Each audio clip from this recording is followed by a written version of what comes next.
నేను సైతం విశ్వవృష్టికి అశ్రువునొకటి ధారపోశాను. నేను సైతం భువన ఘోషకు వెర్రి గొంతుక విచ్చిమ్రోశాను. నేను సైతం ప్రపంచాబ్జపు తెల్లరేకై పల్లవిస్తాను. నేను సైతం విశ్వవీణకు తంత్రునై మూర్ఛనలు పోతాను. నేను సైతం భువన భవనపు బావుటానై పైకి లేస్తాను. ఒక అందమైన పోయం అంటే దానికి ఒక గుండె ఉండాలి. అది కన్నీళ్లు కార్చాలి, క్రోధాగ్నులు పుక్కిలించాలి, పీడితుల పక్షం అవలంబించి మనిషి రుణం తీర్చుకోవాలి. బతకడానికి ఒక బురుజై మనిషి విజయానికి జెండా ఎగరాలి. కవి అయినా కళాకారుడైనా నాయకుడైనా సామాన్యుల పక్షాన, పీడితుల పక్షాన, కార్మికుల పక్షాన నిలబడలేనప్పుడు ఆ జన్మ వృధా. మహాప్రస్థానం ద్వారా ప్రపంచానికి ఉద్యమ విద్యుత్తుని దారపోసిన మహాకవి శ్రీశ్రీ గారికి, నా దేశం నా ప్రజలు ద్వారా కష్టాల్లో ఉన్న ప్రజలను చూసి, దౌర్జన్యానికి గురవుతున్న ప్రజలను చూసి, ఈ చెట్లకు పూలెందుకు పోస్తాయి, బుల్లెట్లు ఎందుకు పూయవు అని గర్జించిన శేషేంద్ర గారికి, దార్శనికుడు కవిశ్రేష్ఠుడైన శేషేంద్ర గారికి మనస్ఫూర్తిగా హృదయపూర్వక వందనాలు తెలుపుకుంటూ, ఈ ఉక్కు పరిరక్షణ కోసం నడుం బిగించిన పెద్దలందరితోటి, కార్మిక నాయకులందరితోటి, కార్మికులందరి కోసం ఈరోజు మీ ముందుకు వచ్చాం. నా ఉపన్యాసాన్ని ఆ కవులిద్దరికీ నమస్కారాలు తెలియజేసుకుంటూ ప్రారంభిస్తున్నాం.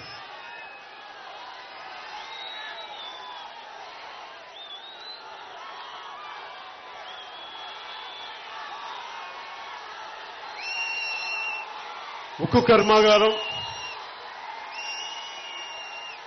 ఒక దేశానికి ఆర్థిక అభివృద్ధికి కానీ, ఇన్ఫ్రాస్ట్రక్చర్కి కానీ ఉక్కు చాలా కీలకమైంది. ఉక్కు కర్మాగారాలు లేకపోతే ఆ దేశం ముందుకెళ్ళదు. ఒకసారి ఈ ఉక్కు ఇక్కడున్న పెద్దలందరికీ తెలుసు, కానీ ఈ రోజున మీకు తెలిసిన విషయాన్ని మళ్ళీ ఇంకొకసారి ఎందుకు తెలియజేస్తున్నానంటే, మీరు ఏ కష్టాలైతే చూశారో ఆ కష్టాలను ఇక్కడున్న తరానికి చెప్పడానికి, అసలు విశాఖ ఉక్కు ఎలా ప్రారంభమైంది, ఏ పరిస్థితుల్లో ప్రారంభమైంది అని చెప్పాల్సిన అవసరం, ఈ కొత్త తరానికి చెప్పాల్సిన అవసరం ఉంది. అందుకని మీకు తెలిసిన విషయాన్ని అయినప్పటికీ ఈ కొత్త తరానికి చెప్పడానికి నేను ముందుకెళ్తున్నాను. విశాఖ ఉక్కు ఆంధ్రుల హక్కు అనే నినాదం మనం ఎప్పుడైనా పుస్తకాల్లో చదువుకుంటాం, ముఖ్యంగా ఇప్పుడున్న 25 ఏళ్ల కుర్రవాళ్ళకి. విశాఖ ఉక్కు ఆంధ్రుల హక్కు అన్న ఒక నినాదం విపరీతమైన భావోద్వేగాన్ని లేపేది. కులాల కుంపటిలో, వర్గాల పోరులో నిండిపోయిన ఆంధ్రప్రదేశ్ రాజకీయాలకి ఒకే ఒక్కటి, కులాలకి వర్గాలకి అతీతంగా ఒకే ఒక నినాదం ఈ రాష్ట్రాన్ని కుదిపేసింది. అది విశాఖ ఉక్కు ఆంధ్రుల హక్కు అని. 1963లో అప్పుడు గనుల శాఖ మంత్రి శ్రీ సుబ్రహ్మణ్యం గారు, భారతదేశానికి ఉక్కు కర్మాగారాలు చాలా అవసరం, ఒక సముద్ర తీరాన ఒక మంచి స్టీల్ కర్మాగారం ఉండాలి అని అనుకుంటే, అప్పుడు దాన్ని ఒక అమెరికన్ కన్సార్టియం అనే కంపెనీ విశాఖపట్నం చాలా అనువుగా ఉంటుందని చెప్పేసి వెళ్ళిన తర్వాత అందరూ ఆనందించారు. ఉమ్మడి ఆంధ్రప్రదేశ్కి ఉక్కు కర్మాగారం రాబోతుంది అంటే అభివృద్ధి దిశగా ఆంధ్రప్రదేశ్ ఎదగబోతుందని. కానీ కొన్ని పరిస్థితుల్లో మళ్ళీ అది మార్చుకొని పక్క రాష్ట్రాలకు వెళ్ళిపోతుంది, ఇక్కడ ఉండట్లేదు. మాట ఇచ్చిన తర్వాత ఉండట్లేదు అంటే ఆ రోజున తాడికొండ ఎమ్మెల్యేగా ఉన్న కీర్తిశేషులు అమృతరావు గారు ఇక్కడ కలెక్టర్ ఆఫీస్కి వచ్చి నిరాహార దీక్ష చేయటం, దానికి మద్దతుగా ఆంధ్ర విశ్వవిద్యాలయం విద్యార్థులు అండగా నిలబడటం, అది ఉద్యమ రూపం దాల్చడం, తీవ్ర స్థాయికి వెళ్లటం, రైలు రోకోలు,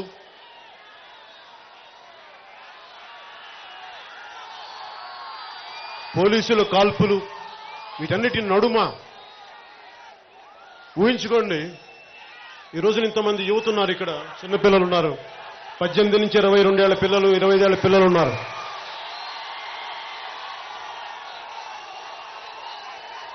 వారు ఆ రోజున పోరాటానికి మద్దతుగా వెళ్తే పోలీస్ కాల్పుల్లో 32 మంది నిండు నూరేళ్లు బతకాల్సిన యువకులు చనిపోయారు. పీలేరు నుంచి పలాస దాకా, విశాఖపట్నం నుంచి వరంగల్ దాకా 32 మంది యువకులు బలిదానాలు అయినాయి, చనిపోయారు.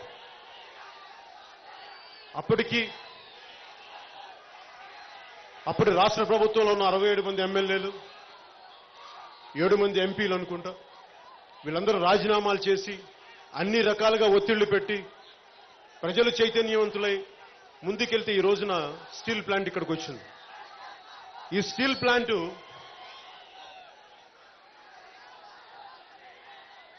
చాలా కష్టాల మీద వచ్చింది. 71లో శంకుస్థాపన జరిగింది. 92లో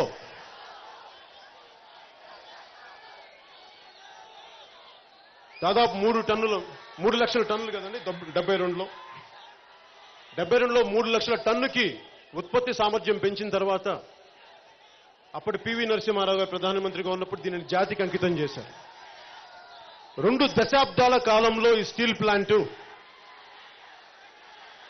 ఒకవేళ నేను ఏదైనా తప్పైతే నన్ను సరిచేయండి దయచేసి, నాకు ఇన్ఫర్మేషన్ ప్రకారం చెప్తా ఉన్నాను. 2 దశాబ్దాల కాలంలో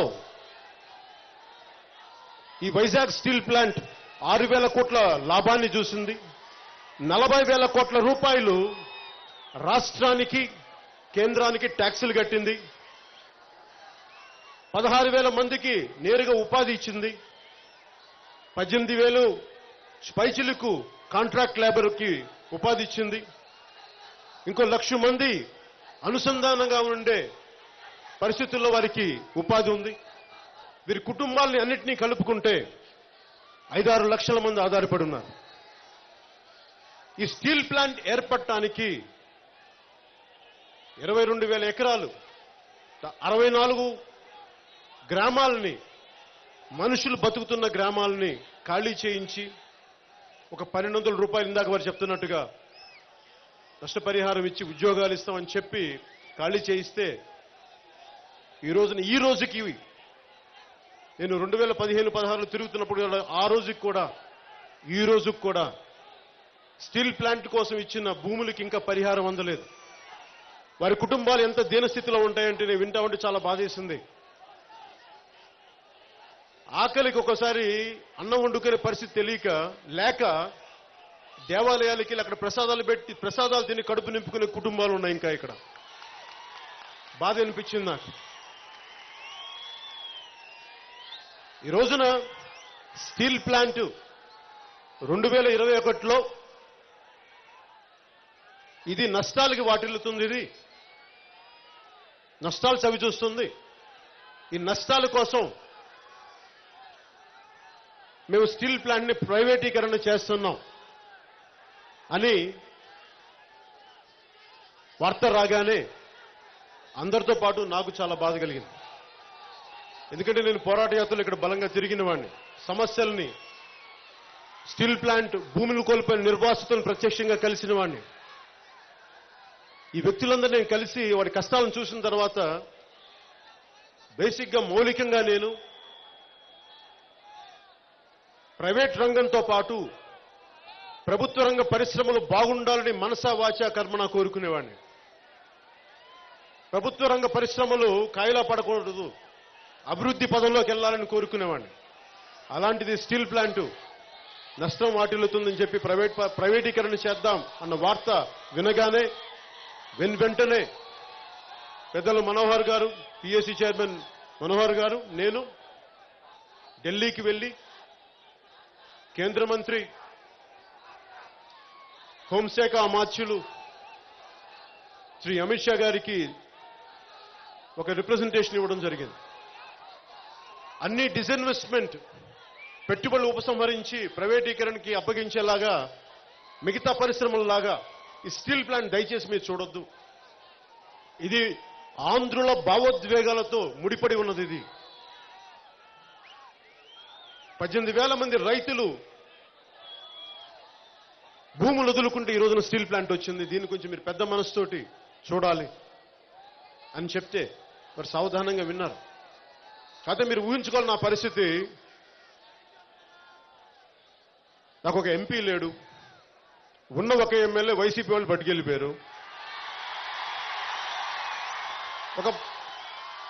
నా బలం ఏముంది? అమిత్ షా గారు కూడా ఇంటర్వ్యూ దేనికి ఇస్తారు? వెనక ఎమ్మెల్యేలు ఎంపీలు ఉన్నారని ఇవ్వరు, మీరున్నారని ఇస్తారు నాకు అపాయింట్మెంట్. ప్రజాబలం ఉంది.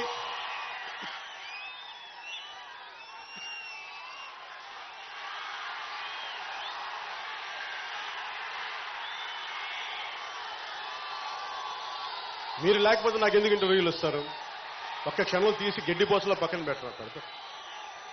కానీ నాకు స్వార్థం ఏముంటుంది? భావితరాలు బాగుండాలి. నిన్నటి తరాలు కష్టపడి ఈ రోజున మన చేతుల్లో స్టీల్ ప్లాంట్ పెడితే అది అంజాక్రాంతం అయిపోతుంటే బాధ కలుగుతుంది అందరిలాగే. ఖచ్చితంగా నష్టాలు ఉన్నాయి. నష్టాలు లేవని ఎవరు చెప్పట్లా. మీరే చెప్పండి, ఏ పరిశ్రమకు నష్టాలు లేవు? ఏ వ్యాపారానికి నష్టాలు రావు?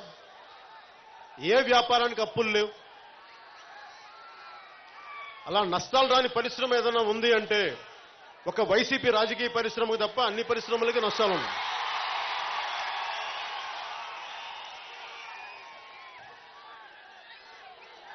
ఒకసారి స్టీల్ ప్లాంట్ నష్టాలు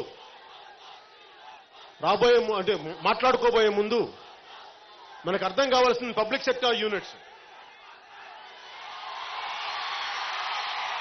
దీనికి ఎవరుస్తారు? Public sector units. ఈ పబ్లిక్ సెక్టార్ యూనిట్స్ పంచవర్ష ప్రణాళిక కోసం, ఆర్థిక అభివృద్ధి కోసం,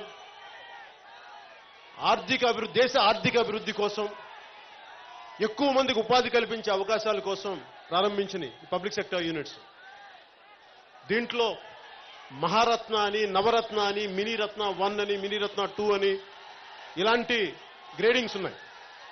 ఇవి 3 నుంచి 5 సంవత్సరాల వరకు లాభాల దాటిలోకి వెళ్తే ఎనీ పబ్లిక్ సెక్టార్ యూనిట్ వీటికి ఈ మహారత్నాలు, నవరత్నాలు, మినీ రత్నాలు 1 and 2 అని చేస్తారు. 2017 కదా సార్ మన ఆలోచన అప్పుడు వచ్చింది. డ్రెడ్జింగ్ కార్పొరేషన్ ఆఫ్ ఇండియా 2017లో డ్రెడ్జింగ్ కార్పొరేషన్ ఆఫ్ ఇండియా అది ప్రైవేటీకరణ చేయబోతున్నారు. చిన్నపాటి నష్టం ఉంది, మేము సరి చేసుకుంటామని ప్రైవేటీకరణ చేసి ఒక యువకుడు, ఒక ఉద్యోగి ఇంటిలో చెల్లెళ్ళకి పెళ్లిళ్ళు చేయాలి, ఏం చేయాలో తెలియదు నాకు అని చెప్పి ఆత్మహత్య చేసుకుంటే, బతకడం వేస్తున్న ఆత్మహత్య చేసుకుంటే ఆ పిల్లవాడి బలిదానం నన్ను తీసుకొచ్చి వారికి అండగా ఉండేలా చేసింది. ఆ రోజున అన్ని సంఘాల నాయకులు ముందు నడిపించారు. ఈ రోజున dredging corporation of India stock మార్కెట్లో 300 రూపాయల షేర్తో port trust, Vizag port trust ఆధ్వర్యంలో ఎక్కువ షేర్లు ఉంటూ, మెజారిటీ షేర్లు ఉంటూ ఈ రోజు నిలబెట్టుకున్నారు డ్రెడ్జింగ్ కార్పొరేషన్ ఆఫ్ ఇండియా. పోరాటాల వల్ల సాధ్యమైంది. అలాగే ఆ రోజున ఒత్తిడి పెట్టడానికి మేము కేంద్రంకి వెళ్ళలేదు. ఆ రోజున ఇక్కడ మాట్లాడితే, ఇక్కడ రాష్ట్ర ప్రభుత్వం మీద ఒత్తిడి పెడితే అప్పటి ముఖ్యమంత్రి దానికి స్పందించి దాని ప్రైవేటీకరణకు వాళ్ళ వంతు కృషి కూడా వాళ్ళు చేశారు. మొత్తం కేంద్ర ప్రభుత్వం మీదే బాధ్యత పెడితే కష్టం. ఎందుకు అవుతుందంటే కేంద్ర ప్రభుత్వం మీద బాధ్యత పెడితే కేంద్ర ప్రభుత్వానికి ఏం తెలుస్తాయి ఇక్కడ కష్టాలు? ఎవరు చెప్పాలి? ఢిల్లీలో కూర్చున్న వాళ్ళకి మనవాళ్ళు చెప్పాలి వెళ్ళి. ఈ రోజున అందరూ క్యాప్టివ్ మైన్స్ లేవు వైజాగ్ స్టీల్ ప్లాంట్ కంటే రాష్ట్ర విభజన జరుగుతున్నప్పుడు ఆ రోజున యూపీ అని ఎందుకు ఒక్క ఎంపీ కూడా అడగలేకపోయాడు వైజాగ్ నుంచి? కానీ ఆంధ్రాలో ఉన్న ఇంతమంది 25 మంది ఎంపీలు మీరు ఎందుకు వైజాగ్ కి క్యాప్టివ్ మైన్స్ ఉండాలి, మాకు ఇవ్వండి, రాష్ట్ర విభజన చేయండి కానీ మాకు క్యాప్టివ్ మైన్స్ ఇవ్వండి అని ఒక్కళ్ళు కూడా గొంతెత్తలేకపోయారు. ఎందుకని? ఎందుకంటే వాళ్ళకి అర్థం కాదు. పదవులు ముఖ్యం, కాంట్రాక్టులు ముఖ్యం, డబ్బులు ముఖ్యం, ప్రజల సమస్యలు ముఖ్యం కాదు, ప్రజల కన్నీళ్లు ముఖ్యం కాదు, ప్రజల కష్టాలు ముఖ్యం కాదు. అందుకని మనసులోంచి మాటలు రావు. స్టీల్ ప్లాంట్కి పొలాలు ఇచ్చేసిన జీవితాలు, ఆకలికి గుళ్ళోకి వెళ్ళి ప్రసాదాలు తినే కష్టాలను చూస్తే వాళ్ళకి అర్థమవుతుంది ఆ ఎంపీలకి. నేను ప్రజలకి మోసం చేయను, ఇక్కడ ఓడిపోయాను నేను, అయినా కానీ నిలబడి ఇక్కడే ఉన్నాను. నేను పారిపోను. ప్రజాక్షేత్రం నుంచి ఓటమి నన్ను పారిపోనివ్వదు, నిలబెట్టే ఉంచుది. ఎందుకంటే ఇది నా కర్తవ్యం. సర్దార్ వల్లభాయ్ పటేల్ ఉక్కు మనిషి, ఈ రోజున జయంతి అయింది. ఆయన జయంతి రోజున, ఆ శుభ సందర్భం రోజున మాట్లాడుకుంటున్నాం. అదే ఉక్కు సంకల్పం స్టీల్ ప్లాంట్ ని కాపాడుకోవాలి. అన్ని పార్టీలు కలిసి రావాలి, ఒక్కళ్ళు కాదు, అన్ని పార్టీలు కలిసి రావాలి. ఆంధ్ర వాళ్ళకి ఎప్పుడు మా వర్గం మా కులం అని ఒక దరిద్రం ఉండదు. మనకి మనందరం ఒకటి అన్న సదుద్దేశం ఎప్పుడు ఉండదు. మావాడు కాదు మీవాడు, ఇట్లాగా దీంట్లో మనం నష్టపోతున్నాం, ప్రజలు నష్టపోతున్నారు, భావితరాలు నష్టపోతూ ఉన్నారు. నేను ఎంత ఆపగలనో నాకు తెలియదు, కానీ మీ భవిష్యత్తు కోసం మీకు కనీసం ఒక 25, నాకు జీవం ఉండగా ఒక 25 సంవత్సరాల భవిష్యత్తు కోసం నేను మీకోసం పోరాటం చేయాలని నిర్ణయించుకున్నాను. నేను ఈ పిఎస్యూస్ ఇందాక మాట్లాడుకున్నట్టుగా ఒక 10 పాయింట్స్ మీద ఉంటుంది. Skilled work force, effective management, మంచి R&D ఉండాలి, టెక్నాలజీని ఉపయోగించుకునే మార్గాలు ఎత్తుక్కోవాలి, అలాగే డిస్రప్టివ్ టెక్నాలజీస్ ని వాడుకోవడం తెలియాలి. డిస్రప్టివ్ టెక్నాలజీని సడన్ గా ఇంటర్నెట్ వచ్చి కొత్త విధి విధానాలు పాడు చేసేస్తే మళ్ళీ దానికి ఎలా అలవర్చుకోవాలి మళ్ళీ మనం. అలాగే ఒక పబ్లిక్ సెక్టర్ యూనిట్ పూర్తి సామర్థ్యాన్ని ఉపయోగించుకునే స్థాయిలో ఉండాలి. అలాగే డబ్బులు మిగిలితే వేరే సంస్థల్లో పెట్టుబడులు పెట్టి ఒకవేళ ఇక్కడ ఈ సంస్థకి నష్టాలు వస్తే దాన్ని కాపాడుకునే పరిస్థితిలో ఉండాలి.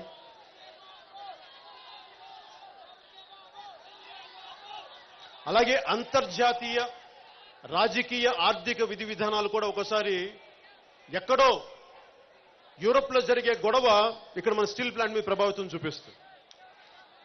సో అలాగే ఇలాంటి పరిస్థితులు, వీటిలో 2 చాలా కీలకమైనవి. ఒకటి సపోర్ట్ ఆఫ్ గవర్నమెంట్, ప్రభుత్వం యొక్క సహకారం. 2 ముడిసరుకు సొంత గనులు. ఈ 2 ఉన్న వాటికి ఎనీ పబ్లిక్ సెక్టార్ యూనిట్కి తిరుగులేదు, బలంగా నిలబడి ఉంటుంది. ఎందుకంటే Vizag brand value, Visakha steel plant brand value గురించే మాట్లాడాలి. అంటే ఎంత బ్రాండ్ వాల్యూ ఉందంటే ఈ రోజున ఇంత కరోనా సమయంలో కూడా నాకు తెలిసి 165-167 కోట్లు ప్రాఫిట్ ని తీసుకొచ్చింది ఇక్కడ విశాఖ స్టీల్ ప్లాంట్ కార్మికులు. వాళ్ళ చెమటోడ్చి, వాళ్ళ రక్తాన్ని దారపోసి, ఆక్సిజన్ సిలిండర్లు లేకుండా ప్రజలు చనిపోతుంటే, బ్లాస్టింగ్ ఫర్నేస్ లో యాక్సిడెంట్ జరుగుతాయి అని తెలిసి కూడా వాళ్ళందరూ 165 మంది పైగా చనిపోయారు ఇక్కడ. ఈ కరోనా కాంట్రాక్ట్ లేబర్ కానీ, రెగ్యులర్ ఎంప్లాయీస్ కానీ వీళ్ళందరూ రిస్కులు తీసుకొని స్టీల్ ప్లాంట్ ని కాపాడుకుంటూ వచ్చారు. కానీ వీరికి 2 గాని ఇస్తే, ఒకటి ప్రభుత్వ సహకారం. ప్రభుత్వ సహకారం అంటే నా ఉద్దేశంలో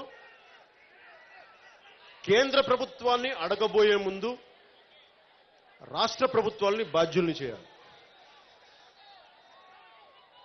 రాష్ట్ర ప్రభుత్వాలని బాధ్యుల్ని చేయకపోతే ఏమవుతుందంటే కేంద్ర ప్రభుత్వానికి మనం ఎందుకు గొడవ చేస్తున్నాం అర్థం కాదు. ఢిల్లీలో కూర్చున్న పెద్ద స్థాయి నాయకులందరికీ కూడా అర్థం కాని విషయం ఏమవుతుందంటే రాష్ట్ర విభజన జరిగినప్పుడు కూడా మీ ఎంపీలే మాట్లాడరా మా దగ్గర మాకు నష్టం వస్తుంది, మీ ఎంపీలేం మాట్లాడరు.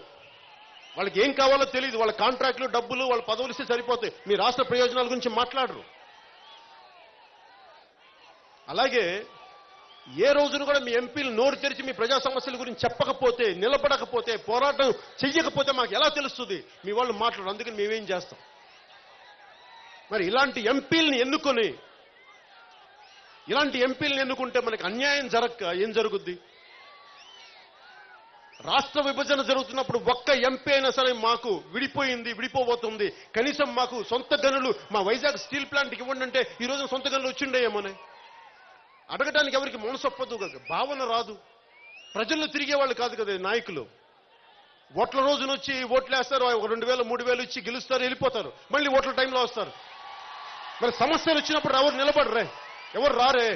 మళ్ళీ ఓడిపోయిన మనమే రావాలి, నిలబడాలి. మేము నిలబడతాం. జనసేన నిలబడుతుంది, జన సైనికులు నిలబడతారు, వీర మహిళలు నిలబడతారు. మేము నిలబడతాం, మీకు అండగా ఉంటాం.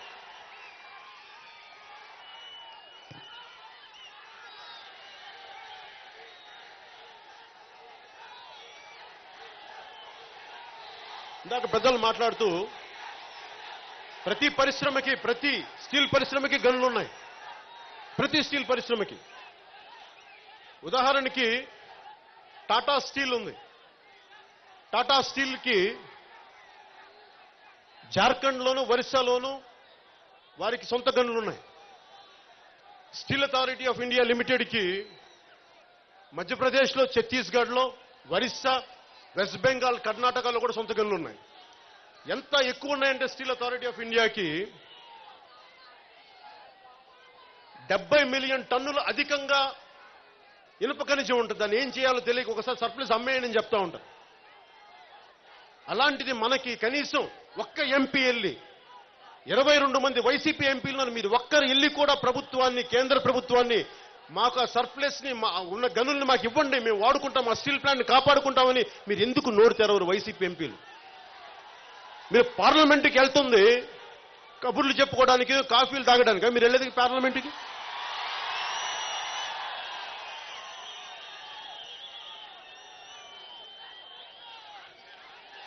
వైజాగ్ స్టీల్ ప్లాంట్కి ప్రతి టన్ను ఇనప ధాతువుకి 7,000 రూపాయలు ఖర్చు పెట్టాలి. అదే టాటా స్టీల్ ప్లాంట్కి కానీ, steel authority of India limited ఆధ్వర్యంలో నడిచే ప్లాంట్స్కి కానీ 1,500 రూపాయలు టన్ను ఖర్చు పెట్టాలి. సంవత్సర ఖర్చుల్లో ఈ రెండు కంపెనీలకి 35%, 48% ఖర్చు అవుద్ది. అదే వైజాగ్ స్టీల్ ప్లాంట్కి 65% ఖర్చు అవుద్ది. 100 కోట్లు ఖర్చు పెడితే 65 కోట్లు కేవలం ముడిసరుకు కొనడానికి అయిపోద్ది. అదే సెయిల్ కంపెనీలకు కానీ, టాటా కంపెనీలకు కానీ 35%, 48%. ఎందుకంటే సొంత గనులు ఉన్నాయి. మరి నష్టాలు రాకపోతే, మరి వైజాగ్ స్టీల్ ప్లాంట్కి నష్టాలు రాకపోతే లాభాలు ఎలా వస్తాయి? ఇది మనందరం మీ తరం ఆలోచించాలి, మీ జనరేషన్ మాట్లాడాలి, మీరు ఆలోచించాలి. ఇది నా మాటలు నమ్మొద్దు, మీరు చదవండి, రీసెర్చ్లు చేయండి, పెద్దలతో మాట్లాడండి, అనుభవజ్ఞులతో మాట్లాడండి, ట్రేడ్ యూనియన్ నాయకులతో మాట్లాడండి. 1 కాదు 2 కాదు 20 సంఘాలు పైగా ఉన్నాయి ఇక్కడ. ఒకసారి మీరు భూమిని కోల్పోయిన నిర్వాసితుల సంఘాలతో మాట్లాడండి, మనకు అర్థమవుతుంది కష్టాలు ఎలా ఉన్నాయి. విశాఖ ఉక్కు ఎవరి దయా దాక్షిణ్యాల మీద వచ్చింది కాదు, పోరాడి సాధించుకున్నది విశాఖ హక్కు. ఎవడ పడేస్తే రాలా, పోరాడాం. 32 మంది బలిదానాలు. హబీబుల్లా రెహమాన్, పోలినేని ఏసయ్య, సాయిరెడ్డి, మస్తాన్, తంగెళ్ల సత్యం లాంటి 32 మంది యువకులు, నిండు నూరేళ్లు బతకాల్సిన యువకులు పోలీస్ కాల్పుల్లో ప్రాణాలు పోగొట్టుకున్నారు. పీలేరు నుంచి పలాస దాకా, ఇందాక చెప్పినట్టుగా విశాఖ నుంచి వరంగల్ దాకా అందరూ పోలీస్ కాల్పుల్లో చనిపోయారు, ప్రాణాలు కోల్పోయారు. వారి ప్రాణత్యాగాల మీద వచ్చింది, విద్యార్థుల ఉద్యమ స్ఫూర్తితో వచ్చింది, నాయకుల త్యాగాలతో వచ్చింది, పోరాట స్ఫూర్తితో వచ్చింది వైజాగ్ స్టీల్ ప్లాంట్. ఇది కేవలం మీరు ఆగండి, మీరు అరవద్దు, ఆగండి. పవర్ స్టార్ అనకండి, బాగుండట్లే అనకండి, ఆపండి. మానే కొంచెం బుర్ర పెంచుకోండి అందరూ.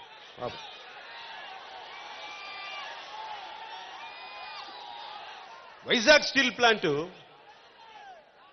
ఇది మేము పోరాడి సాధించుకున్నది, ఆత్మగౌరవంతో సాధించుకుంది, బలిదానాలతో సాధించుకుంది.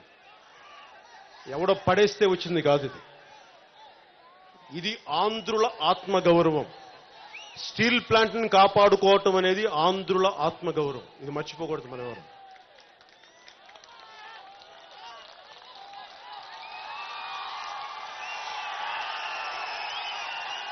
ఆత్మగౌరవం లేని బతుకు చచ్చిపోవడం బెటర్ కదా, అందుకని ఆత్మగౌరవం చాలా ముఖ్యం.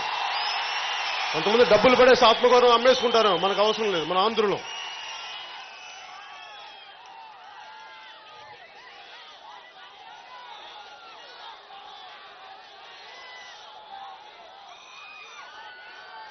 సొంత గనులు లేవని చెప్పి పివి నరసింహారావు గారి టైంలో ఆర్థిక సంస్కరణల మూలంగా ఒక వైజాగ్ స్టీల్ ప్లాంట్కే కాదు, అన్ని ప్రభుత్వ నష్టాల్లో ఊబిలో కూరుకుపోతున్న అన్ని ప్రభుత్వ రంగ పరిశ్రమలకి డిజిన్వెస్ట్మెంట్ ప్రోగ్రామ్ కింద ఒక ప్రత్యేకమైన డిపార్ట్మెంట్ స్థాపించి దీనిని ప్రైవేట్ పరం చేస్తాం, లేదంటే వాటాలు బయట వారికి అమ్మేస్తాం అనే పరిస్థితులు తీసుకొచ్చాం.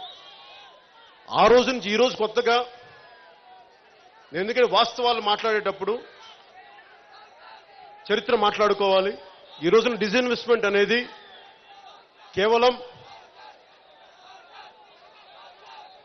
అంటే చాలా ఆబ్జెక్టివ్గా నిష్పక్షపాతంగా మాట్లాడాలంటే ఈ రోజు వచ్చింది కాదు. ఈ డిజిన్వెస్ట్మెంట్ అనేది, పెట్టుబడుల ఉపసంహరణ అనేది, నష్టాలు వస్తున్న పరిశ్రమలకి ప్రైవేట్ పరం చేయటం అనేది ఈ రోజు వచ్చింది కాదు. 92 నుంచి ప్రారంభమైంది. ఈ రోజున ప్రధానమంత్రి గారు ప్రారంభించింది కాదు. అందుకని దీన్ని అర్థం చేసుకోవాలి ఫస్ట్. అలాగే ఈ డిజిన్వెస్ట్మెంట్ 2021లో మళ్ళీ ప్రైవేటైజేషన్ గురించి వచ్చినప్పుడు సిఐటియు, ఏఐటియుసి కానీ, ఐఎన్టీయూసీ కానీ, బిఎంఎస్ కానీ ఇలాంటి దాదాపు 20 పైగా యూనియన్లు ఉన్నాయి ఇక్కడ. వీరందరి పోరాట ఫలితంగానే ఇంకా ఈ రోజున ఇంత మాత్రం నిలబడి ఉంది. లేదంటే ఈ పార్టీకి మన సర్క్యూట్ హౌస్ అమ్మినట్టుగా అమ్మేసేవాళ్ళేమో. వైసీపీ వాళ్ళు సర్క్యూట్ హౌస్ అమ్మేసినట్టుగా ప్రభుత్వ ఆస్తుల్ని కొన్ని వేల కోట్ల తాకట్లు పెట్టేసినట్టుగా తాకట్టు పెట్టారు, అలా అమ్మేసేవాడు, ముక్కలు ముక్కలుగా అమ్మేసేవాడు. కానీ ఈ ట్రేడ్ యూనియన్ నాయకులు ఉండటం వల్ల అది మన అదృష్టంగా చెప్పచ్చు. వారి పోరాటాల ఫలితం ఈ రోజున నాలాంటి వాడికి కూడా వచ్చి వారి పక్కన కూర్చున్న అదృష్టం నాకుంది. వారందరికీ మనస్ఫూర్తిగా మీ అందరి తరపున ధన్యవాదాలు తెలుపుతాను.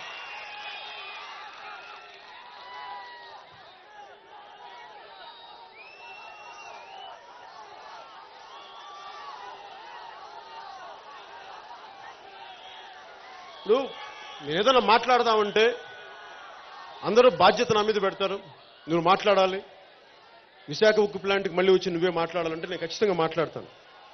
నేను పారిపోయే వ్యక్తిని కాదు, సమస్యలు వస్తే అస్సలు పారిపోను, నిలబడతాను. దెబ్బ పడే కొద్దీ బలపడిపోతాను తప్ప అస్సలు పారిపోను. ఓటమి వచ్చే కొద్దీ బలపడతాను. ఎందుకంటే నాకు ఎలా పారిపోవాలో తెలియదు కనుక. ముందడుగు వేయటమే తెలుసా, వెనకడుగు వేయటం తెలియని వాడిని. సో నేను ఈ బాధ్యత తీసుకోవడానికి నాకు ఇబ్బంది లేదు. కానీ సమస్య ఏంటంటే నేను స్పెషల్ కేటగిరీ స్టేటస్ కోసం రాష్ట్ర విభజన జరిగిన తర్వాత అరవకండా నీకేనా అరవకండా విసుగొస్తుందా?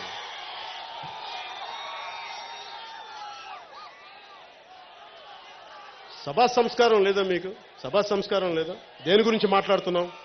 చచ్చిపోయారు మనుషుల బుద్ధి రాదా మీకు? ఎలా నవ్వొస్తుంది నీకు మనుషులు చచ్చిపోతా ఉంటే? అబ్బా,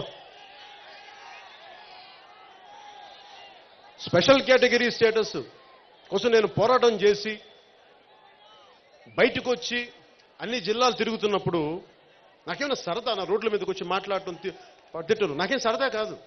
అరే మీ అందరి భావితరాల భవిష్యత్తు బాగుండాలని కదా నేను వచ్చేది. నాకేమన్నా డబ్బులు తక్కువ, పేరు తక్కువ, లేదంటే నాకు అభిమానం తక్కువ నేను రావడానికి? లేదా మీ గుండెల్లో ఉన్న పదవుల కంటే ఈ పదవులైనా ఎక్కువ నాకు? ఒక భగత్ సింగ్ స్ఫూర్తి, ఒక పటేల్ స్ఫూర్తి, ఒక అంబేద్కర్ స్ఫూర్తి, ఒక దామోదరం సంజీవయ్య గారి స్ఫూర్తి. అరే అలాంటి మహానుభావులను చూసి మనం ఎంతో కొంత చేయాలి. కేవలం మన కోసం పడకూడదు, జీవితం కాదు, అందరి కోసం బతకాలన్న సదుద్దేశమే కదా రాజకీయాలు తీసుకొచ్చింది. మరి నేను వచ్చి పోరాటం చేస్తున్నప్పుడు ఆ రోజున ఎవరు నిలబడలేదు నాకు.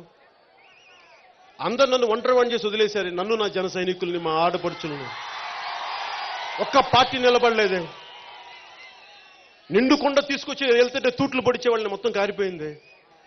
ఆఖరికి నేను కేంద్ర ప్రభుత్వానికి శత్రువుని అయిపోయాను. నన్ను అందరూ ఒంటరివాణి చేశారే. ఈ రోజున స్టీల్ ప్లాంట్ కోసం నిలబడి పోరాటం చేద్దాం, నాకు అదే భయం ఉంది. ఇంకా నిలబడతారా? మీరు నిలబడి చూపించండి, నేను మీ వెనక నిలబడతాను.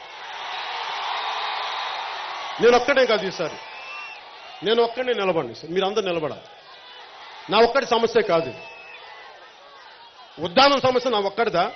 నా ఇంట్లో వాళ్ళ ఉద్దానం వాళ్ళు గత నా మనుషులు నా వాళ్ళు అనుకుంటా. నాకు మా తల్లికి పుట్టలేదే, నా తమ్ముళ్ళు, నా అక్కలు, నా చెల్లెళ్ళే ఉద్దానంలో ఉన్నవాళ్ళు. స్టీల్ ప్లాంట్ కార్మికులు ఒక తల్లికి పుట్టలేదేమో, నా అన్నదమ్ములు, నా అక్క చెల్లెళ్ళు అనుకుంటాం. అందుకని వస్తాం. అలాగే పార్టీలకు అతీతంగా అందరూ రావాలి స్టీల్ ప్లాంట్ కోసం.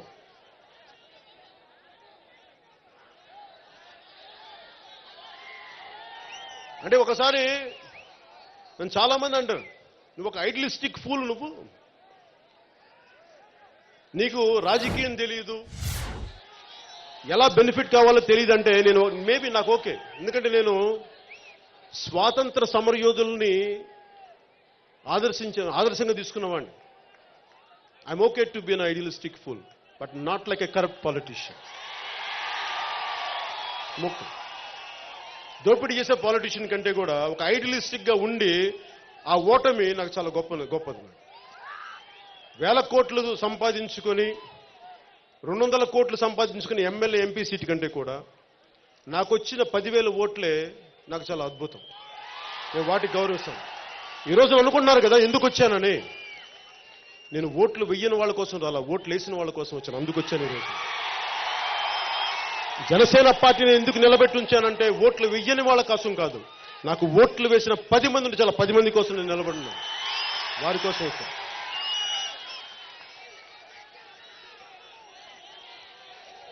మాట్లాడితే వైసీపీ నాయకులు కానీ అప్పుడున్న టీడీపీ కానీ కేంద్రం మా మాట ఇందండి అంటారు. అంటే మీ కాంట్రాక్టులకి మాటలుంటాయండి కేంద్ర ప్రభుత్వం? మీకు ఏదైనా పదవులు కావాలంటే మాట్లాడుతుందండి కేంద్ర ప్రభుత్వం? మీకు ఏదైనా ఈ బెయిల్ రావాలంటే కేంద్ర ప్రభుత్వం కావాలండి? నేను ఒక్క ఎంపీ ఎమ్మెల్యే నేను నా మాట హోంశాఖ మంత్రి, కేంద్ర హోంశాఖ మంత్రి ఆయన సావధానంగా వింటే మీ 22 మంది ఎంపీలున్న వైసీపీ మాట వాళ్ళు ఎందుకు వినరు? ఎందుకు వింటారు?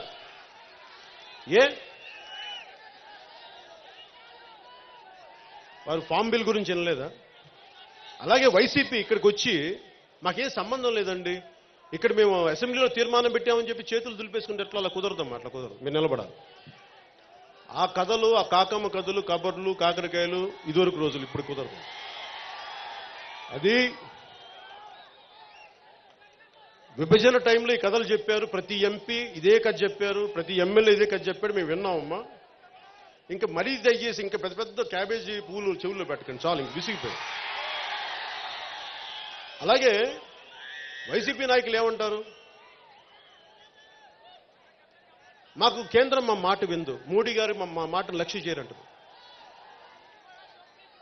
ఎందుకంటే వాళ్ళకి వైసీపీ ఎంపీలు అవసరం లేదంటారు. మరి వైసీపీ ఎంపీ అవసరం లేనప్పుడు మీరు సిఏఏకి మీరు ఎందుకు మద్దతు ఇచ్చారు? మరి అంటే మీ అవసరం ఉందనే కదా భారతీయ జనతా పార్టీకి కూడా. వైసీపీ మీరు సిఏఏకి ఎందుకు మద్దతు ఇచ్చారు? మరి అలాంటప్పుడు ప్రత్యక్షంగానో పరోక్షంగానో ఉన్నారు కదా. అలాగే ఫామ్ బిల్లుకి అక్కడ మద్దతు ఇచ్చి ఇక్కడికి వచ్చి మళ్ళీ భారత్ బంద్కి ప్రకటిస్తారు. మీరు ఇలాంటి ద్వంద్వ వైఖరి మళ్ళీ పాత విభజన టైంలో చేసిన పాడు రాజకీయాలు మళ్ళీ మీరు కూడా చేస్తున్నారే. కొత్త రాజకీయం ఎక్కడ చేస్తారు మీరు? అలాగే జిఎస్టీకి కానీ, ఇన్సాల్వెన్సీ అండ్ బ్యాంక్రప్సీ సవరణ బిల్లుకి కానీ, కాశ్మీర్ బిల్లుకి కానీ, వైసీపీ ఇంకా అనేక బిల్లులకు కానీ వైసీపీ ప్రత్యక్షంగానో పరోక్షంగానో మీరు మద్దతు ఇచ్చారు. అలా మద్దతు ఇచ్చేటప్పుడు వైజాగ్ స్టీల్ ప్లాంట్ కోసం మాకు సొంత గనులు ఎందుకు ఇవ్వరు అని ఒక మాట ఎందుకు అడగలేకపోయారు మీరు? సెయిల్ సర్ప్లస్ ని steel authority of India limited మరి 70 మిలియన్ టన్స్ వారికి అవసరం ఎక్కువ అయిపోయింది, అమ్మేసుకుంటున్నారంటే అలాంటి గన్నులు మాకు ఇవ్వండి అని మీరు ఎందుకు మాట్లాడలేదు? ఎందుకంటే మీకు బలిదానాలు పోరాటాల మీద మీకు గౌరవం లేదు కనుక. ఎందుకంటే మీరు చేసిన వాళ్ళు కాదు. మీరు డబ్బులు ఇచ్చి ఓట్లు కొనుక్కున్న వాళ్ళు, పోరాటాలు చేసి వచ్చిన వాళ్ళు కాదు రాజకీయాల్లోకి. మీరు నిలబడి దమ్ముండి అక్కడ నిలబడితే నా దేశం నా ప్రజలు అన్న పోరాటం చేసిన వాళ్ళు కాదు మీరు. అందుకు మీకు రాదు మనసులో, మాకుంటుంది. ఈ నాయకులందరూ ఎంపీలు ఎమ్మెల్యేలా? ప్రజలంటే ప్రేమ, కార్మికులంటే ఇష్టం, అందుకు నిలబడున్నారు. మీరేం కూర్చోబెట్టి ఎమ్మెల్యేలు ఎంపీలు మీరు కారులోనూ బ్లూ లైట్లు వేసుకుని తిరగడానిక మీకు మేము ఇచ్చింది? మేమందరం ప్రజా సమస్యల మీద మాట్లాడరా మీరు? వినరా మీరు?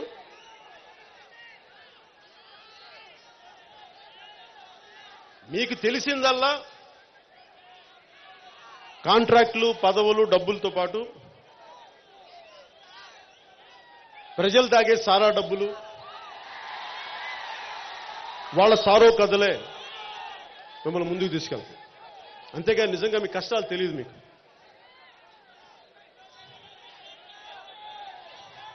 ఒకటే ఉంటుంది, పోతే పోని రైతులు పోతే పోని, నిర్వాసితులు పోతే పోని, ఆంధ్రుల ఆత్మగౌరవం పోతే పోని, పోతే పోని పోతే పోని. మా వైసీపీకి మాత్రం డబ్బులు రాని రాని, కాంట్రాక్ట్ రాని రాని రాని, మేము నిలబడం. జనం మటుకు పోతే పోని.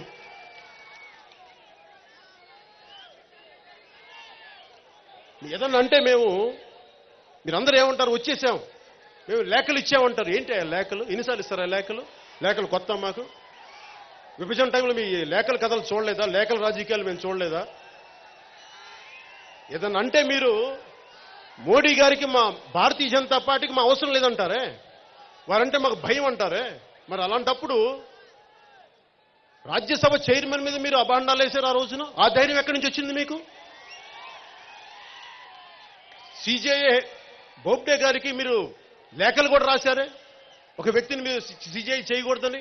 వాటికి ధైర్యం అంటే మీరు వ్యవస్థలతోటి, కీలకమైన వ్యవస్థల్లో పదవుల్లో ఉన్న వ్యక్తులతో గొడవ పెట్టుకునే ధైర్యం మీకు ఉంది. మీకు వైసీపీ నాయకులకు ధైర్యం ఉంది. కానీ వైసీపీ స్టీల్ ప్లాంట్కి అడిగే దమ్ము ధైర్యం మటుకు మీకు లేదు. ఎందుకంటే మీకు లోపల ప్రేమ లేదు ప్రజల మీద. అందుకని మరి దీనికి ఏం చేయాలి? మరి దీనికి వారి చేత పని చేయించాలో చూడాలి మనం.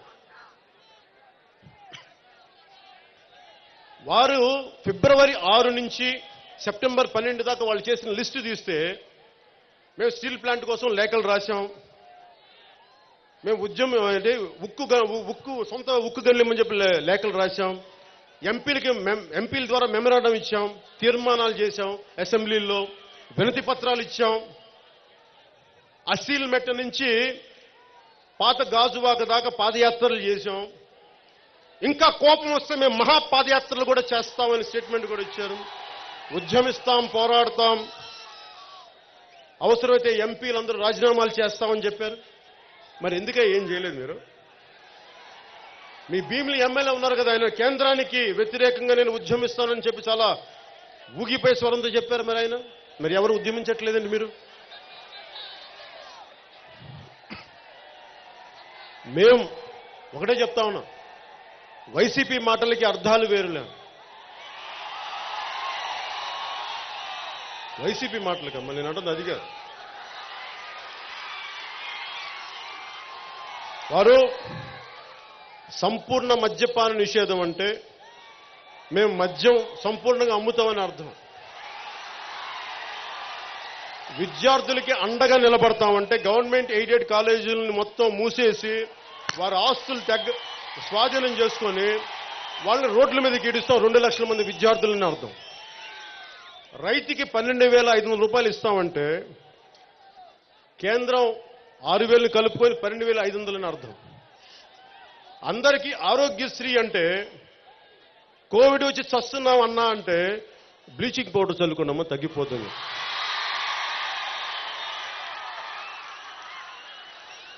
ఫీజులు మేమే కడతామంటే విద్యా సంవత్సరం స్టార్ట్ అయింది కట్టండి అంటే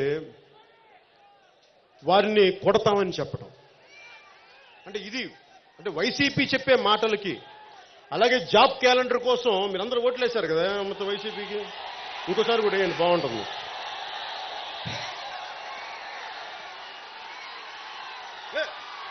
మీకు వైసీపీ కరెక్ట్ అని, ఎందుకంటే మీరు ఎలా మీ తిరగండి అలా తిరగండి. నా సభలకి ఎవరండి జనం ఓట్లే వాళ్ళకి వేయండి, మీకు అప్పుడు ఇలాగ ఉంటుంది. జాబ్ క్యాలెండర్ ఇస్తా ఉంటే జాబులు లేకుండా చేయడం, ఇలా 1-2 లిస్టు తీసే మొత్తం రేపు తెల్లవారుజాము వరకు అని చెప్పారు. అంటే స్టీల్ ప్లాంట్ సంబంధించినంత వరకు ఎందుకు అంటున్నాడు సార్ పెద్దలందరికీ కూడా, స్టీల్ ప్లాంట్ సంబంధించినంత వరకు వైసీపీ మాటల్ని జనసేన నమ్మట్లేదు. ఎందుకంటే నేను మీకు మీ వైపే తిరిగి మాట్లాడుతున్నాను. వైసీపీ మాటల్ని మేము నమ్మట్లేదు, ఎందుకంటే అవి ఆచరణలోకి రాని మాటలు. వారు ఆచరణలోకి రావాలి అంటే వారు నమ్మసక్యంగా నమ్మకం కలిగించే మాటలు చర్యలు రావాలి. సో దాంట్లో భాగంగా ఒకటే వాళ్ళు కావాలి. మీరు మద్యపానం నిషేధం లాగా స్టీల్ ప్లాంట్కి మేము ఉంటామంటే మేము నమ్మలేకపోతాం. ఎందుకంటే మీరు ఇన్ని పనులు మీరు ప్రామిస్ చేసి అన్ని ఆపోజిట్ చేశారు. ఇదే సీతమ్మ దారికి నేను వస్తా ఉంటే ఒక రోజు నా ఆడపిల్ల ఆడపడుచు లాపి అన్న మద్యపాన నిషేధం చేయి, ఈ ఊళ్ళో ఈ తాగుబోతులు గొడవ తట్టుకోలేకపోతున్నామంటే నేనేం చేశాను ఆ రోజున మేనిఫెస్టోలో, ఆ ఏరియాలో ఉండే ఎక్కువ శాతం మంది ఆడపడుచులు కోరుకుంటే అక్కడ మద్యం షాపులు మూయించేస్తామని చెప్పి జనసేన మేనిఫెస్టోలో పెట్టాం. కానీ వైసీపీ మటుకు అసలు సంపూర్ణ మద్యపాన నిషేధం అని చెప్పి ఆ భూమిలో ప్రెసిడెన్షియల్ మేడలో బిల్లు అమ్మడం స్టార్ట్ చేశాం. అందుకని ఆ ఉద్దేశంతో నేను చెప్తున్నాను, మేము వైసీపీ ప్రభుత్వాన్ని మేము నమ్మం. స్టీల్ ప్లాంట్కి అండగా నిలబడతాం, కార్మికులకు అండగా నిలబడతాం తీర్మానం ఇచ్చామంటే మేము వైసీపీని మేము నమ్మం. మరి వైసీపీ లేకపోతే నేను ఢిల్లీకి వెళ్ళి మాట్లాడతాం, 10 కాదు 100 రిప్రజెంటేషన్లు ఇస్తా. కానీ చట్టసభల్లో మీరు ఎంపవర్ చేసిన, మీరు బలపరిచిన, మీరు ఓట్లేసిన వ్యక్తులు మాట్లాడకపోతే నాలాంటి ఎంత మాట్లాడినా నేను బలహీనుణ్ణి. చట్టసభల్లో బలం లేనప్పుడు మీ ముందు బలవంతుని తప్ప చట్టసభలో నేను చాలా బలహీనుణ్ణి. ఒక్క ఎంపీ ఉన్నా కానీ కనీసం దాని గురించి మాట్లాడించాడు, ప్రైవేట్ బిల్లునే పెట్టి మాట్లాడించాడు. ఒక ఎంపీ కూడా లేడు. ఉన్న ఎమ్మెల్యేని వైసీపీ వాళ్ళు పాపం గద్దలా తనకి వెళ్ళిపోయారు. సో ఈ రోజున వైసీపీకి ఈ సభాముఖంగా చెప్తున్నా, మీరు ఒక అఖిల పక్షం పెట్టండి. దానికి నిర్వాసితుల సంఘాల దగ్గర నుంచి దాదాపు 30 సంఘాలు ఉన్నాయి, ట్రేడ్ యూనియన్ నాయకులు ఉన్నారు, పెద్దలందరినీ పిలవండి, మేధావులందరినీ పిలవండి, రాష్ట్ర క్షేమం కోరుకునే మేధావులందరినీ పిలవండి, కాంగ్రెస్ నాయకుల్ని పిలవండి, భారతీయ జనతా పార్టీ నాయకుల్ని పిలవండి, సిపిఐ సిపిఎం ఆ నాయకుల్ని పిలవండి, మీ బెస్టెస్ట్ ఫ్రెండ్స్ తెలుగుదేశం పార్టీ నాయకులను కూడా పిలవండి. అలాగే మీకు మేమంటే ఎంత ఇష్టమో తెలియదు, కానీ నేనంటే ఇష్టం లేదని నాకు తెలుసు. మీకు నాకు నన్ను కూడా పిలవండి, మా నాయకుల్ని పిలవండి, మా జన సైనికులను పిలవండి, మా ఆడపడుచులను పిలవండి, వస్తాం మేమందరం. ఇంతమంది కలిసి వచ్చి ఒక పోరాటం చేస్తే అప్పుడు కేంద్ర ప్రభుత్వం అర్థం చేసుకుంటుంది, దీని తాలూకు తీవ్రత అర్థమవుద్ది. అసలు మన పోరాటాలే చేయకుండా ఎంతసేపు కేంద్ర ప్రభుత్వమే చేయాలి, మీరు తప్పు చేశారని అనటం కూడా భావ్యం కాదు కదా. ఈ రోజున తెలంగాణ వచ్చింది అంటే ఆ మూల ఉన్న ఒక ప్రతి కుర్రవాడు కూడా జై తెలంగాణ అంటే తప్ప రాలేదు ఆ రోజు. నేను మొన్న తెలంగాణ సభలో చెప్పాను, మీ పోరాట స్ఫూర్తి నాకు జనసేనకు స్ఫూర్తి అని. ఎందుకంటే 14-16 ఏళ్ళ కుర్రోళ్ళు కూడా మా నేల, భారతదేశం అంటే గౌరవం ఉంది, భక్తి ఉంది, కానీ నా తెలంగాణ నేల మీద నాకు అమితమైన ప్రేమ ఉంది. మరి ఆంధ్ర వాళ్ళకి ఆ నేల మీద ఎందుకు ప్రేమ లేదు? ఎందుకు రాదా ప్రేమ? కసి లేదా? కోపం లేదా? ఆవేదన లేదా? మీకేం అనిపించదా? మనది అనిపించదా మీకు? అలా అనిపించకపోతే నాలాంటి వాడు పోరాటం చేస్తే భుజాలు ఉంగిపోయి వాడు బుర్రకోవలో పడతాడు తప్ప, మీకు కోపం లేని సమాజంలో నాలాంటి వాడు ఎన్ని అరుపులు అరిచినా ఏమీ చేయలేడు. నేను ఒకటే వెయిట్ చేస్తాను, మీకు కోపం వచ్చే వరకు నేను వెయిట్ చేస్తాను. మీకు కోపం వచ్చిన రోజు నన్ను పిలవండి, ఎందుకు రాని చెప్తాను. అలాగే వైసీపీ నాయకులకు కూడా ఈ వైజాగ్ ఈ స్టీల్ ప్లాంట్ ప్రాంగణం నుంచి చెప్తా ఉన్నాను, మీరు అఖిలపక్షం పిలవాలి. మీరు అఖిలపక్షం పిలవకపోతే మీరు 48 గంటలు టైం ఇస్తున్నాం. సార్ మీరు చెప్పండి, అఖిలపక్షం ఉండాలంటారా? ఒకసారి చేతులు ఎత్తండి సార్ అందరికీ. బాబు అందరూ చేతులు ఎత్తాలి, మీరు మొహమాట పడతారు, చేతులు ఎత్తండి. అఖిలపక్షం కావాలి, అందరూ చేతులు ఎత్తండి. స్టీల్ ప్లాంట్ ని కాపాడుకోవాలంటే అఖిలపక్షం రావాలి, అఖిలపక్షం ఏర్పాటు చేయాలి వైసీపీ ప్రభుత్వం. అందుకని చెప్తా ఉన్నాం సార్, మీ అనుభవజ్ఞులు 48 గంటలు టైం ఇద్దామా? అట్లీస్ట్ అఖిలపక్షం పిలవడానికి మీరు చెప్పాలి. 48 అవర్స్, 2 రోజుల, ఇంకొంచెం ఎక్కువ.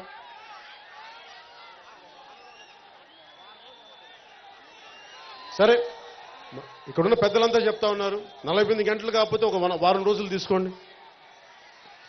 వారం రోజుల్లోపు మీరు ఒక ప్రకటన ఇవ్వండి, వైజాగ్ స్టీల్ ప్లాంట్ని మేము ఇలా ఆపబోతున్నాం, మేము పార్లమెంట్లో దీని గురించి మాట్లాడతాం, అవసరమైతే మేము కేంద్ర ప్రభుత్వంతో వారితో మేము మెప్పిస్తాం, వారిని పోరాటం చేస్తాం, కానీ స్టీల్ ప్లాంట్ని సాధించుకుంటాం, ప్రైవేట్ గనులను సాధించుకుంటాం అని చెప్పినా కానీ నేను బయటికి రాను. సంతోషంగా నేను ఏదో మా పార్టీ కార్యక్రమాలు, మా ప్రజలు ఏదో కూర్చుని వెళ్ళిపోతాను. మిమ్మల్ని కూడా ఒక పల్లెతో ఒక మాట అన్నాం. అలా కాకుండా మీరు కలబొల్లి కబుర్లు చెప్తే మటుకు మేము ఖచ్చితంగా ఉద్యమిస్తాం. కార్మికులందరికీ అండగా ఉంటాం. ఒకవేళ మీరు దీనిని సీరియస్గా తీసుకోలేని పక్షంలో ఒక కార్యాచరణ ప్రకటిస్తాం. మీరు చెప్పి విశాఖ ఉక్కు కర్మాగారం సంబంధించి పెద్దలందరూ కూర్చొని మీరు కార్యాచరణ ప్రకటించండి.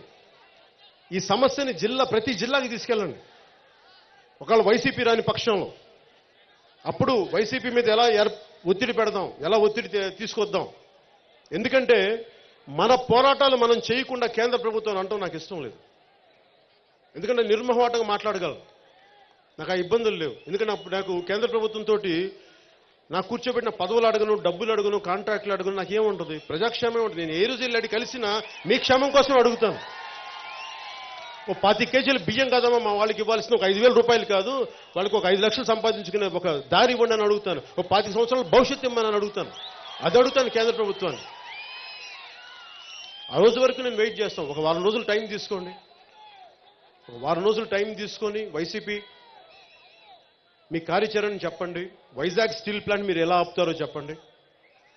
ముందుకు తీసుకెళ్ళకపోతే మటుకు ఈ 2 సంవత్సరాలు ఎన్నికల వరకు ఒకటైతే మీకు మాటిస్తున్నాను, వైసీపీ నాయకులకి నా తరపున, జనసేన తరపున, మా ఆడపడుచుల తరపున, వీర మహిళల తరపున, మా జన సైనికుల తరపున, ఇక్కడ ఉన్న కార్మిక నాయకుల తరపున, వచ్చే ఎన్నికలకి మీరు ఏమి స్పందించని పక్షంలో వైసీపీ నాయకులు చెప్తా ఉన్నాం ఈ స్టేజ్ మీద నుంచి, ఈ 2 సంవత్సరాలు మీరు చాలా గడ్డు కాలం ఉంటుంది మీకు. మీరు వైజాగ్ స్టీల్ ప్లాంట్ కాపాడుకోలేక ప్రథమ బాధ్యత మీది.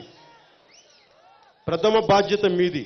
182 మంది ఎమ్మెల్యేలు, మా జనసేన ఎమ్మెల్యేతో కలుపుకొని చెప్తున్నారు, 152 మంది ఎమ్మెల్యేలు, 22 మంది ఎంపీలు. ఏదన్నా అంటే మళ్ళీ కూర్చోబెట్టి మీరు ఓ పని చేయండి, మీ బెస్ట్ ఫ్రెండ్ టీడీపీ వాళ్ళని కూడా కలుపుకోండి. మేము అప్పుడు 25 వాళ్ళలో సగం ఎమ్మెల్యేలు ఆల్రెడీ మీతో ఉన్నారు కాబట్టి మిగతా సగం కలుపుకొని మొత్తం అందరూ కలిపి 175 మంది ఎమ్మెల్యేలు, 25 ఎంపీలని కలుపుకొని మీరు కార్యాచరణ ప్రకటించండి. మేము అండగా ఉంటాం. రాష్ట్ర ప్రయోజనాల కోసం అందరం కలిసి నడుద్దాం. విశాఖ ఉక్కుని కాపాడుకుందాం. ఏదైతే బలిదానాలు 32 మంది బలిదానాలు చేశారో ఆ బలిదానాలు వేస్ట్ కానివ్వం. అమృతరావు గారి నిరాహార దీక్ష త్యాగాల్ని వృధా కానివ్వం. 32 క్యాండిల్స్ తోటి ఈ రోజున స్తూపం, అమరవీరుల స్తూపం ఉంది. ప్రతి ఒక్క జన సైనికుడు మీకు ఖాళీ ఉంటే ఒకసారి అమరవీరుల స్తూపంకి ఇలా స్ఫూర్తిని పొందండి. అక్కడ వారి జ్యోతిని మనసులో వెలిగించుకొని వైజాగ్ స్టీల్ ప్లాంట్ కార్మికులకి, నిర్వాసితులకి, కుటుంబాలకి, ట్రేడ్ యూనియన్ నాయకులకి మన అండగా నిలబడాలి.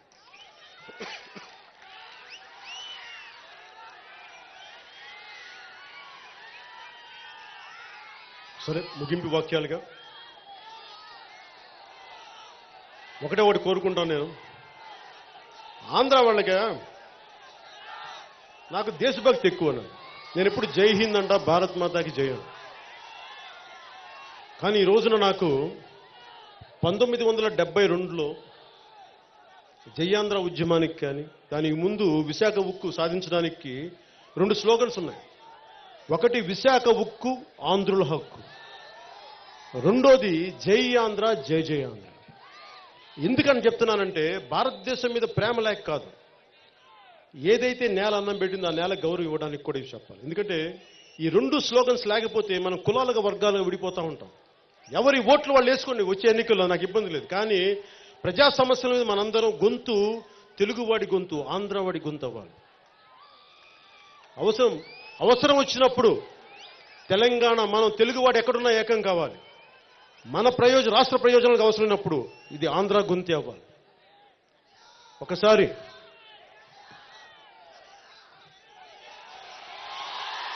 ఒక స్లోగన్ ఇద్దాం అందరికీ వినపడేలాగా. విశాఖ ఉక్కు, విశాఖ ఉక్కు, విశాఖ ఉక్కు, జై ఆంధ్ర, జై ఆంధ్ర, జై ఆంధ్ర, జై హింద్.